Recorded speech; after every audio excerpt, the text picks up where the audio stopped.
Aqui vamos falar hoje sobre Espanha campeã da Copa. Muita coisa para falar, então deixa seu like, se inscreve no canal e bora pro assunto.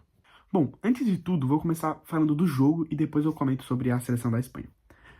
Primeiro tempo, cara, a Espanha foi dominante do começo ao fim do jogo. Isso eu já quero pontuar, como a Argentina ela não conseguiu em nenhum momento se sentir confortável no jogo, em nenhum momento. Acho que talvez nos últimos 5 minutos ali do jogo, né, da prorrogação, conseguiu ali se sentir confortável, mas em nenhum momento conseguiu. E eu acho que todas essas exposições de problemas que a Argentina teve na fase de grupos, contra Cabo Verde, contra Egito, contra a Suíça, contra a Inglaterra, que foi escalonando cada vez mais deixando claro o problema dessa Argentina, e sempre a solução sendo a raça, a vontade e lutar até o final. Contra a Espanha não teve brecha, no sentido de essa exposição ela foi colocada ao nível máximo, onde a Espanha utilizou disso e a Espanha não deixou em nenhum momento a Argentina, em nenhum momento a Espanha deixou a Argentina sair ou deixar com que a raça deles e a vontade deles prevalecesse em campo.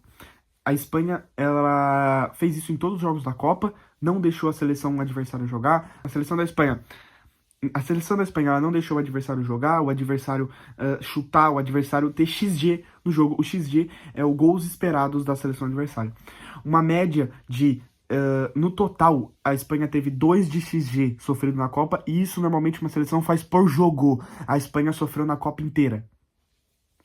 Isso é absurdo e muito mérito do treinador, que conseguiu montar uma defesa sólida, um meio-campo sólido, um ataque sólido. Tudo na Espanha funciona muito bem. No segundo tempo, a Espanha ela continua dominante, a Espanha ela continua impondo o seu jogo, impondo o ritmo, e já era para ter ganho o jogo ali. No final do segundo tempo, o Enzo Fernandes, o time da Argentina completamente descontrolado durante o jogo, durante o fim do jogo. A Argentina ela se mostrou uma seleção descontrolada, coisa que não é muito novidade da seleção da Argentina, de times argentinos. Bom, não vamos entrar nesse mérito aqui. Então, esse descontrole da seleção da Argentina condenou a Espanha a ter uma seleção que já era superior, que não deixou você chutar no jogo. A seleção da Argentina ela já marca com um a menos, que é o Messi. Né? O Messi ele até preenche espaço, mas ele não é um jogador que vai marcar, ele não é um jogador que vai incomodar, zero. O Enzo, ele acaba com o jogo. Ele acaba com o jogo. Ali, a Espanha tinha que ser campeã, não tinha outra possibilidade para isso. Até porque a Argentina, que já não vinha jogando, teria que agora jogar com 2 a menos na marcação. O jogo segue para prorrogação. Primeiro tempo dominante, segundo tempo dominante. Em todo momento a Espanha é dominante. O autor do gol, Ferran Torres, que quando entra, eu tenho certeza que muita gente pensou, só falta o gol do título ser dele. E foi dele. Um lançamento vem pro Nico Williams cabeceia pro meio, o Ferran Torres chega e bate. E ali, eu acho que já sacramentava a Espanha campeã, porque a Argentina não demonstrou em nenhum segundo do jogo capacidade para empatar ou até mesmo virar o jogo. Acho que era muito difícil a Argentina conseguir. Teve um lance, né, que o Cubarsí tira em cima da linha ali, o cruzamento vem muito, muito perigoso, o Cubarsí tira e faz essa Espanha ser campeã da Copa. Bom, indo para conteúdos fora do jogo. Bom, quero comentar sobre essa seleção da Espanha, jogador por jogador, porque eu acho que é impressionante o que eles conseguiram fazer. Vou falar primeiro do time titular, né? Oyarzabal. Cara, a Copa do Oyarzabal é um negócio absurdo e ele já se mostrou um jogador muito bom. Mesmo jogando na Real Sociedad, sempre foi um jogador que teve relevância lá fora, fazia muito gol e nunca deixou de ser titular dessa seleção da Espanha. Nunca deixou de jogar pela Espanha. E nessa Copa, quando começa, ele já sai jogando bem, ele tem alguns gols, não é o artilheiro da Espanha, mas é muito, muito importante o papel dele na seleção da Espanha. Lamine Yamal não fez a melhor Copa que a gente imaginava, não foi o jogador que a gente esperava que ele fosse, mas não foi uma Copa ruim do Lamine Yamal, principalmente agora nessa final. Ele incomoda muito, né? Ele é um jogador que, por mais que não esteja bem no jogo, a qualquer momento você tá com medo do que ele pode fazer. Isso condiciona demais o jogo do adversário, a botar 2 marcadores neles, a fazer uma marcação dobrada e ter mais atenção a Lamine Yamal. E isso é muito importante de se ter. Dani Olmo. Absurdo a Copa do Dani Olmo. E que jogador é Dani Olmo? Ele chega muito bem no Barcelona, teve uma queda nesse final da temporada, mas acho que o time do Barcelona como um todo teve uma queda, né, nesse final de temporada. que condicionou também a temporada do Dani Olmo, mas Copa absurda do Dani Olmo, é um grande jogador Dani Olmo. Ponta direita, Baena. Acho que fez uma boa Copa, uma Copa justa. Eu gosto do jogador do Baena. Não, acho que na final ficou um pouco apagado. Não vi, a gente não viu falar tanto sobre ele nessa final. Mas mesmo assim é um muito bom jogador Baena. E acho que fez uma Copa, uma Copa decente, o Baena. Bom, indo pro meio campo, Fabian Ruiz e Rodri. Já falo do Rodri, que eu acho que o Rodri ele merece uma atenção a mais. Mas Fabian Ruiz, campeão de 2 Champions seguidas, é o volante titular do PSG e mostra o porquê que ele é o volante titular do PSG e da Espanha. Muito bom jogador é Fábio Ruiz, fez uma Copa excelente e vale a reserva do Pedri, ela é explicada quando você olha para Dani Olmo, Pedri, Dani Olmo e Fábio Ruiz, mesmo que às vezes não sejam de características iguais. O Pedri não vinha fazendo uma boa Copa e eu acho que pro que a Espanha pediu, que essa Copa estava pedindo, que os adversários exigiam da Espanha, a saída do Pedri foi muito importante para a seleção da Espanha, mas fica aqui anotado também que o Pedri fez uma boa final. Rodri. Cara, quando a gente fala de domínio espanhol no sentido da Espanha, ela mandar no jogo, ela fazer o que ela quer e impor com que o outro siga o jogo dele, não é a Espanha que pede, é o Rodri que pede, é o Rodri que manda na Espanha e na seleção adversária. O Rodri, ele domina o meio campo, quando tem que acelerar, ele acelera, quando cadencia, ele cadencia. Eu já falei isso no vídeo da Espanha e França, né, na semifinal.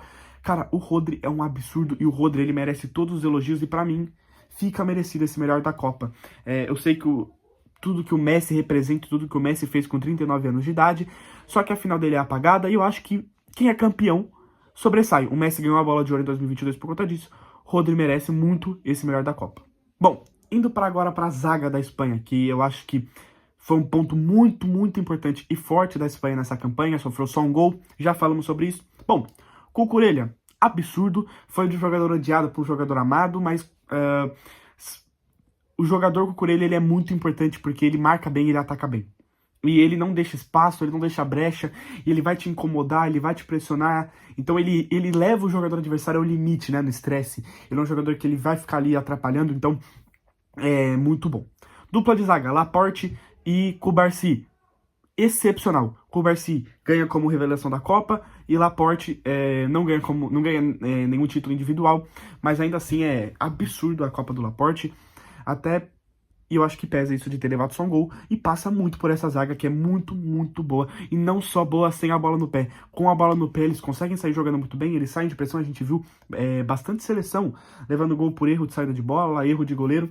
Não é o caso da Espanha e isso não acontece, eles erram muito pouco, cara. Pedro Porro, um lateral absurdo, excepcional, ofuscado porque joga no Tottenham. Falei isso no último vídeo, mas acho que jogadores que jogam no Tottenham, eles são ofuscados, porque o Tottenham ele tem dinheiro, ele tem investimento, ele tem bons jogadores, mas eu acho que o Tottenham vai muito além disso, né? O Tottenham ele não é só um time com dinheiro e ponto, ou só um time ruim, não. Eu acho que o Tottenham tem várias camadas do porquê que isso acontece, do que acontece com o Tottenham há vários anos.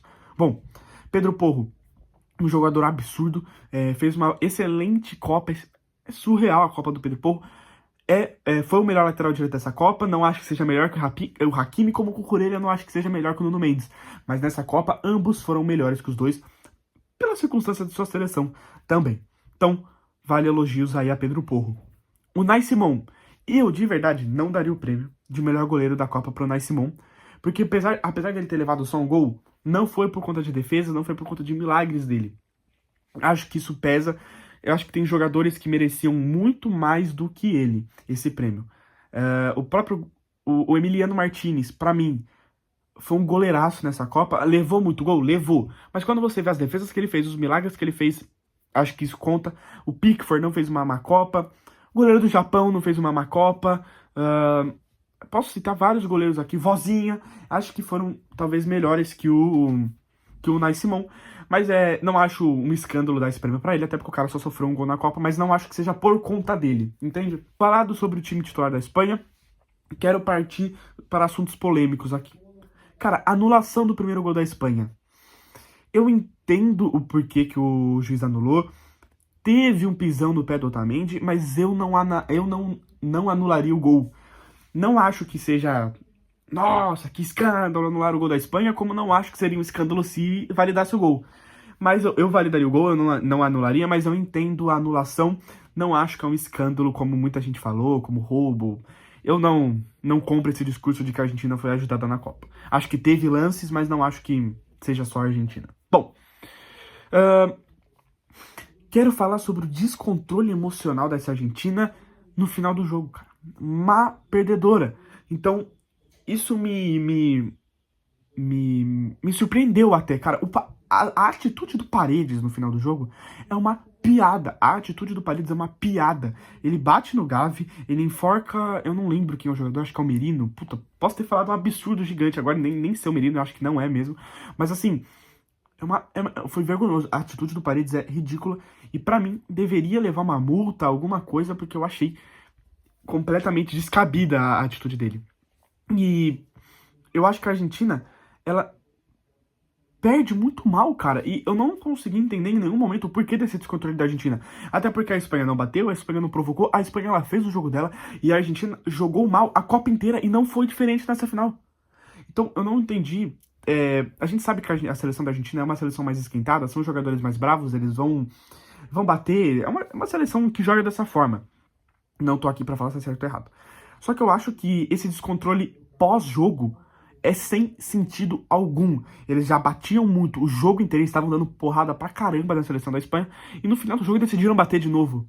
Não entendi o porquê, achei meio descabida essa reação dos argentinos, até porque se fosse ao contrário, o que eles iriam falar, o que eles iriam reclamar, nossa, olha o que eles estão fazendo com a gente, respeita, como o Otamendi falou pro Rodri, você tem que respeitar a gente, o que você falou antes do jogo é um absurdo. Cara, sim, sem nexo algum, a seleção da Argentina se achou muito especial e pagou o preço por conta disso.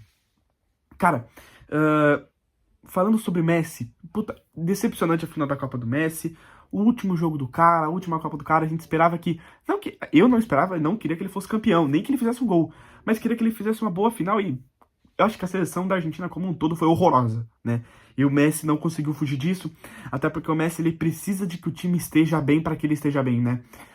Não que o time esteja bem, mas que o time contribua um pouco para ele.